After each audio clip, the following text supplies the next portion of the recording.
ओह, पापा ने कहाँ पे भेज दिया है मुझे। मैं इस गांव में शादी थोड़ा ना करूंगी, कैसे रहूंगी मैं इतने सारे गोबर में। कितनी बदबू भी आ रही है यहाँ पे। अरे आकांक्षा, तुम यहाँ? Ram Ram. What do you mean, Ram Ram? पहले तो दूर हटो यार, बदबू बहुत आ रही है। साइड में चलो सर, जरा मुझे तुमसे कुछ बात करनी है। ओहो, कितनी गंदगी है यहाँ पे, कितना डर्ट है।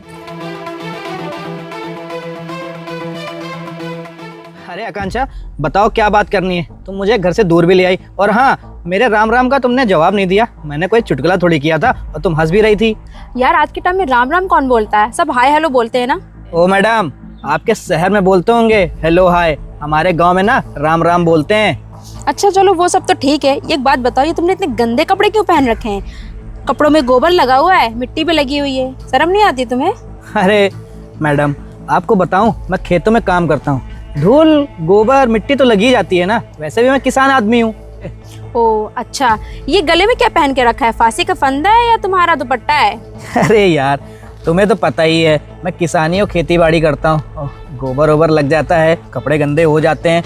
ये सब छोड़ो, अच्छा मुझे ये बताओ, तुम मुझसे मिलने आई थी, मुझे देखने आई थी, जो बात करनी है बात करते हैं। आओ ना, बैठ के बात करते हैं, चलो, है ना? नहीं नहीं, मुझे तुम्हारे साथ कहीं नहीं बैठना है। वो तो मैंने तुम्हें देख ही लिया है, बात करने का ढंग और कपड़े पहनने का सेंस। सही कहा है किसी ने, गांव के लोग ना चाहे जितने अच्छे कपड़े पहने रहेंगे गोबर और मिट्टी में ही।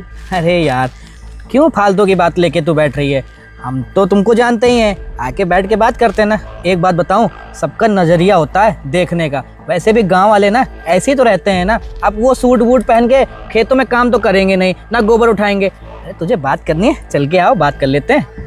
तुम इस गलत फहमी में मत रहना, मैं तुमसे शादी करूंगी और तुम्हारे इस गांव में आके रहूंगी। कहाँ रखोगे तुम मुझे? तुम्हारे पास रहने का एक घर भी है अच्छा सा। और हाँ, तुमने कभी जिंदगी में गाड़ी देखी है? सिर्फ बैलगाड़ी देखी होगी तुमने। तुम ये सोच रहे हो कि मैं तुमसे शादी कर लूंगी, मैं यहाँ के गोबर उठाऊंगी, धान कूटूंगी, यही सोच रहे हो क्या? इस गलत फहमी में मत रहना। तुम गलत सोच रही हो। मेरे यहाँ ना नौकर लगे हुए हैं, ये सब काम तो नौकर करते हैं। और तुम्हें पता है मैं कितना पढ़ा लिखा हूँ और घर का इकलौता भी हूँ। वैसे भी मुझ में कोई कमी नहीं है, तुम मुझसे शादी कर सकती हो। और ये सब काम ना मैं तुमसे थोड़ी करवाऊँगा, ये तो हमारे यहाँ नौकर वोकर हैं, उन्हीं से करवाऊँगा। और तुम बिल्कुल भी टेंशन मत लो, तुम्हें ना अच्छी गाड़ियों से घुमा दूंगा, तुम इसकी टेंशन बिल्कुल ना लो। नौकर? तुम खुद ही कुछ नौकर जैसे नहीं लग रहे हो। तुमने कभी अपने आप को शीशे में देखा है? तुम मेरा खर्चा कभी नहीं उठा पाओगे, समझे? तुम इस गांव में रह के तो कभी नहीं। तुम्हें पता है मेरा खर्चा कितना है? जितना तुम एक साल में कमाते हो ना, उतना मैं 2 दिन में उड़ा देती हूँ, समझे? और रही बात पेट्रोल की ना, तो वो तुम मेरी गाड़ी में कभी नहीं भरा सकते। आए बड़े बात करने वाले, पैसे वाले हैं ये। अरे यार, अब मैं तुम्हें क्या बताऊँ, जहाँ तक तुम्हारी नज़र जा रही है ना, ये सारी ज़मीनें मेरी हैं। और मेरे पास ना 50 गाय 50 भैंस भी हैं। और तुम क्या बोल रही थी कि पेट्रोल वेट्रोल वाला, तुम्हें पता है मेरी एक दिन की कमाई कितनी है? मेरी एक दिन की कमाई ना 50 से 60,000 रुपये है। और तुम ना मुझसे थोड़ा एक तो तमीज़ से बात कर लो।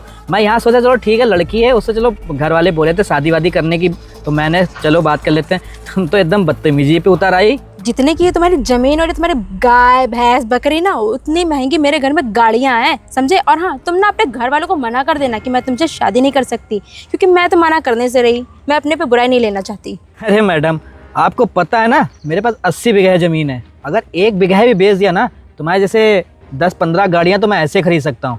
मैं तो बहुत देर से सोच रहा हूँ कि तुमसे तमीज़ से बात कर लूँ और तुमसे शादी कर लूँ। मेरी माँ अकेले रहती है, मैं इकलौता घर में कमाने वाला हूँ, और थोड़ा माँ की सेवा वेवा हो जाएगी। पर नहीं, तू तो मुझसे बदतमीज़ बात कर रही है। एक बात बताऊँ, तुझे शादी नहीं करनी है ना, तो मत कर। तू जाके ना मना कर दे कि मुझे ना रुद्र से शादी नहीं करनी है। मैं भी मना कर दूंगा, मुझे लड़की शादी नहीं करनी है। बदतमीजी तू कर रही है, मैंने तो तुमसे बदतमीजी नहीं की। और रह गई और गाड़ी घोड़े की बात, तो मुझसे गाड़ी घोड़े की बात बिल्कुल मत करना। तुम्हारी जैसी गाड़ियाँ जितनी घर में खड़ी है ना, उतने हमारे यहाँ कबाड़ में बेच देता हूँ मैं। कितना फेंकोगे? बस भी करो फेंकना। और हाँ, शादी की बात ना मना तुम ही करोगे, मैं नहीं मना करूंगी, समझे तुम? और हाँ, क्या बोला तुमने? मम्मी के लिए कोई बहू ले आओ, जाओ जाके अपने जैसी गांव वाली ले आओ, वो गोबर भी उठाएगी, तुम्हारे घर में चूल्हा चौका भी करेगी। मैं तो करने से नहीं, क्योंकि तुम मुझे देख ही रहो मैं कैसी दिख रही हूँ इस टाइम। चल ठीक है, मैं गांव का लड़का हूँ ना, मैं किसी लड़की के साथ ज़बरदस्ती नहीं करता हूँ। हम लोग गांव वालों ना बहुत इज्जतदार लोग होते हैं। तुझे शादी नहीं करनी ना करना, चल निकल यहाँ से। राम राम। राम राम। इसको क्या लगा कि मैं कोई गवार हूँ? इतना बड़ा घर है, इतनी सारी गाय भैंस हैं। अरे मम्मी हमारी अकेले रहती थी, मैंने सोचा शादी कर लेगी, अच्छा रहेगा। पर ये तो बड़ा एटीट्यूड और ऐठन में है। पढ़ा लिखा तो मैं भी हूँ। कितना गंवार लड़का था, बात करने की तो तमीज़ ही नहीं है। थैंक गॉड शादी के लिए मना कर दिया, वरना मैं तो गाँव में छी, मैं नहीं रह सकती। ओह वाह, कितनी एक्सपेंसिव गाड़ी है। लगता है इस गांव के सबसे अमीर आदमी की गाड़ी है। सेल्फी लेते हैं।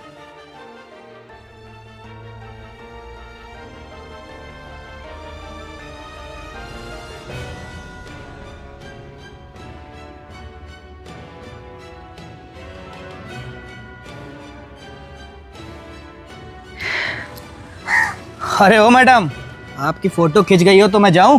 ओ हेलो, तुम होते कौन हो मुझे यहाँ से हटाने वाले? मैं कौन होता हूँ आपको हटाने वाला? यस। मैं ना इस गाड़ी का मालिक हूँ। मालिक? अरे यार बस करो, मुझसे शादी करने के लिए कितना तुम झूठ बोलोगे। अच्छा, तो मैं झूठ बोल रहा हूँ? यस। अच्छा, एक काम करो, इस गाड़ी की नंबर प्लेट ना अपने मोबाइल में डाल के चेक करो, गाड़ी किसके नाम से रजिस्टर है। चेक करो। वेट 2 मिनट रुको बस तुम। नंबर देखो बीच बीच में। हाँ। रुद्र। क्यों, शौक लग गया क्या तुम्हें?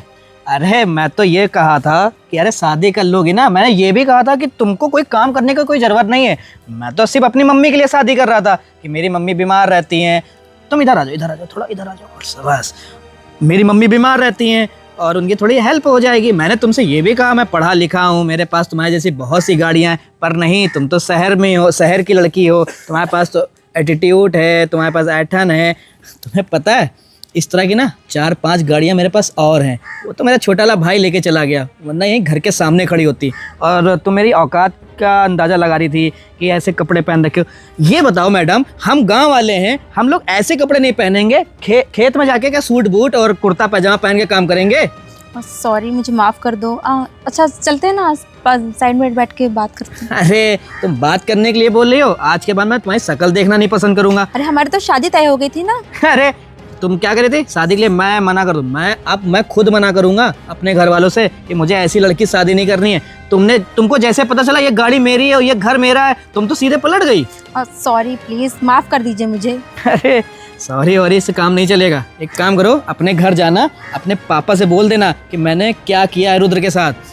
यार प्लीज आप पापा को मत बताना इस बारे में, वो बहुत गुस्सा करेंगे। और तुमने सही कहा कि कोई गांव वाली लड़की ढूंढ लेना, उससे शादी कर लेना। सही कहा। अब मैं गांव वाली लड़की से शादी करूंगा। पता है गांव वाली लड़की ना ऐसे एटीट्यूड से तो बोलेंगी नहीं, घर का काम तो करेंगी। अरे मम्मी की सेवा करने के लिए बोल रहा था।